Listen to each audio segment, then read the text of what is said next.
Assalamualaikum warahmatullahi wabarakatuh. Selamat siang kepada Bapak Setio Prajoko, SPD MPD, selaku dosen mata kuliah pembelajaran daring. Dan selamat siang kepada teman-temanku semua.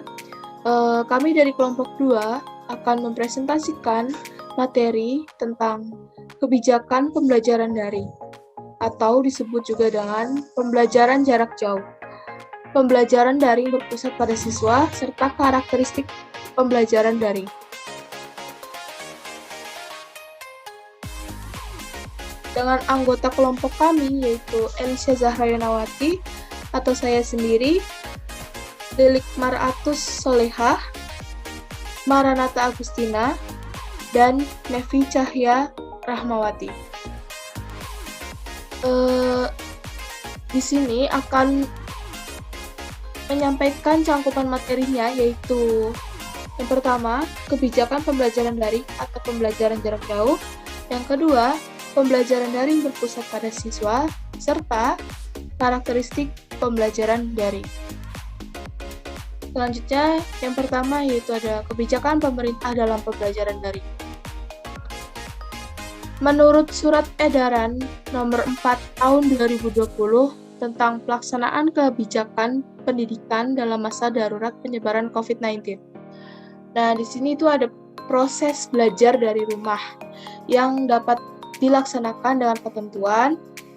Pertama, belajar dari rumah itu melalui pembelajaran daring atau jarak jauh dilaksanakan untuk memberikan pengalaman belajar yang bermakna bagi siswa, tanpa beban tuntutan menuntaskan seluruh capaian kurikulum untuk kenaikan kelas maupun kelulusan.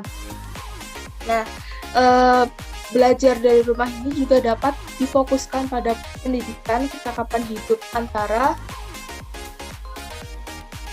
pembelajaran tentang mengenai pandemi COVID-19 ini. Nah, ketiga, yaitu ada aktivitas dan tugas pembelajaran belajar dari rumah itu dapat bervariasi antar siswa sesuai minat dan kondisinya masing-masing, termasuk pertimbangan kesenjangan akses atau fasilitas belajar di rumah. Sebagai contohnya, misalkan fasilitas belajar di rumah yaitu adanya internet, kemudian HP ataupun laptop. Dan yang terakhir yaitu ada bukti atau produk aktivitas belajar dari rumah diberi umpan balik yang bersifat kualitatif dan berguna dari guru tanpa diharuskan memberi skor atau nilai. Selanjutnya, materi akan dilanjutkan oleh Maranata Agustina. Silakan, Maranata Agustina.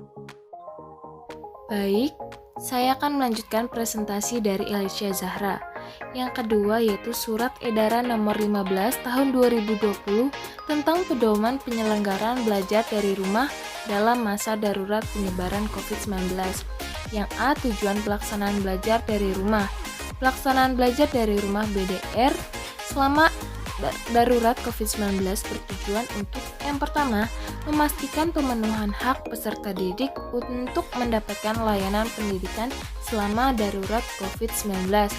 Yang kedua, untuk melindungi warga satuan pendidikan dari dampak buruk COVID-19.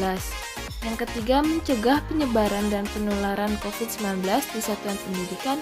Dan yang terakhir, memastikan pemenuhan dukungan psikososial bagi pendidik, peserta didik, dan orang tua atau wali. Yang B, pelaksanaan belajar dari rumah oleh guru. Di sini guru memfasilitasikan pelaksanaan PJJ secara daring, luring, maupun kombinasi keduanya sesuai kondisi dan ketersediaan sarana pembelajaran. Yang pertama yaitu menyiapkan rencana pelaksanaan pembelajaran jarak jauh. Dalam menyiapkan pembelajaran, guru perlu memastikan beberapa hal berikut.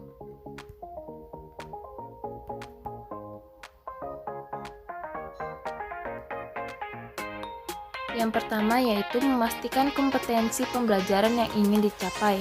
Yang kedua, menyiapkan materi pembelajaran. Yang ketiga, menentukan metode dan interaksi yang dipakai dalam penyampaian pembelajaran melalui daring, luring, atau kombinasi keduanya. Yang keempat, kita bisa menentukan jenis media pembelajarannya seperti format teks, audio, atau video simulasi. atau multimedia, alat peraga, dan sebagainya yang sesuai dengan metode pembelajaran yang digunakan. Dan yang terakhir, guru perlu meningkatkan kapasitas dengan mengikuti pelatihan daring yang disediakan oleh pemerintah maupun lembaga non-pemerintah guna mendukung keterampilan menyelenggarakan PJJ pada situasi darurat COVID-19. Yang kedua yaitu fasilitas pembelajaran jarak jauh daring. Waktu pembelajaran daring sepanjang hari menyesuaikan ketersediaan waktu, kondisi, dan kesepakatan peserta didik dan orang tua atau walinya.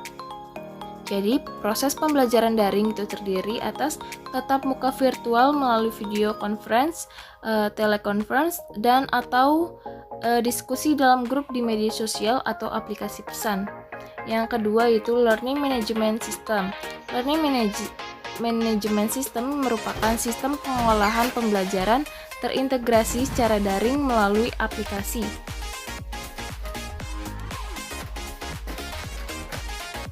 Yang ketiga yaitu fasilitas pembelajaran jarak jauh luring. Proses pembelajaran luring ini dilaksanakan dengan menggunakan media buku, modul, dan bahan ajar di lingkungan sekitar. Yang kedua, menggunakan media televisi dan menggunakan radio. Yang kedua, pembelajaran daring berpusat pada peserta didik.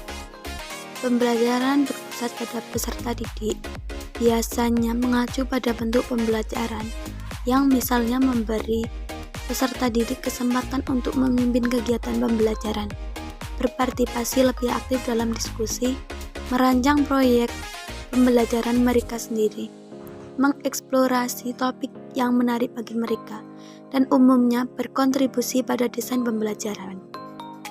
Walaupun banyak konsep tentang pembelajaran yang berpusat pada peserta didik, namun ada beberapa karakteristik mendasar yang perlu diperhatikan, diantaranya yaitu 1. Pembelajaran yang dipersonalisasi, artinya memenuhi kebutuhan belajar, minat, aspirasi, atau latar belakang budaya masing-masing peserta didik yang berbeda. 2. Peserta didik berhasil menyelesaikan pembelajaran ketika mereka menunjukkan bahwa mereka telah mempelajari pengetahuan dan keterampilan yang diharapkan untuk mereka pelajari. 3. Peserta didik memiliki fleksibilitas untuk belajar kapan saja dan di mana saja, yang berarti bahwa peserta didik dapat berlangsung di luar kelas tradisional dan pengaturan berbasis sekolah seperti melalui pembelajaran online atau selama waktu non-tradisional seperti pada malam hari dan akhir pekan. 4. Peserta didik diberi kesempatan untuk membuat pilihan tentang pembelajaran mereka sendiri dan berkontribusi pada desain pengalaman belajar.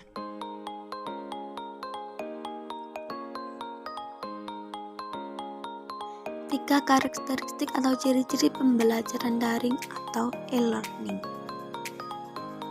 Baik, saya akan melanjutkan presentasi dari Lilik. Pembelajaran daring harus dilakukan sesuai dengan tata cara pembelajaran jarak jauh. Menurut Peraturan Menteri Pendidikan dan Kebudayaan Nomor 109 Tahun 2013, ciri-ciri dari pembelajaran daring adalah: yang pertama, pendidikan jarak jauh adalah proses belajar mengajar yang dilakukan secara jarak jauh melalui penggunaan berbagai media komunikasi. Yang kedua, proses pembelajaran dilakukan secara elektronik di mana memanfaatkan paket informasi berbasis teknologi informasi dan komunikasi. Yang ketiga, sumber belajar adalah bahan ajar dan berbagai informasi dikembangkan dan dikemas dalam bentuk yang berbasis teknologi informasi dan komunikasi. Yang keempat, pendidikan jarak jauh memiliki karakteristik bersifat terbuka, belajar mandiri, belajar tuntas dengan menggunakan teknologi informasi dan komunikasi. Selanjutnya ada kesimpulan. Adanya pandemi, pemerintah menghasilkan kebijakan dalam dunia pendidikan, yaitu meniadakan sementara pembelajaran tatap muka diganti dengan pembelajaran online baik tingkat sekolah maupun tingkat perguruan tinggi. Hal ini sejalan dengan anjuran pemerintah untuk stay at home and social distancing harus diikuti dengan perubahan modus belajar tatap muka menjadi online. Pembelajaran berpusat pada peserta didik biasanya mengacu pada bentuk pembelajaran yang Misalnya, memberi peserta didik kesempatan untuk memimpin kegiatan pembelajaran, berpartisipasi lebih aktif dalam diskusi, merancang proyek pembelajaran mereka sendiri, mengeksplorasi topik yang menarik bagi mereka, dan umumnya berkontribusi pada desain pembelajaran. Adapun karakteristik atau ciri pembelajaran daring yaitu dengan menggunakan media elektronik, pembelajaran yang dilaksanakan menggunakan internet, pembelajaran dapat dilaksanakan kapanpun dan dimanapun, serta pembelajaran daring bersifat terbuka. Sekian dari presentasi kelompok kami, kurang lebihnya mohon maaf. Wassalamualaikum warahmatullahi wabarakatuh.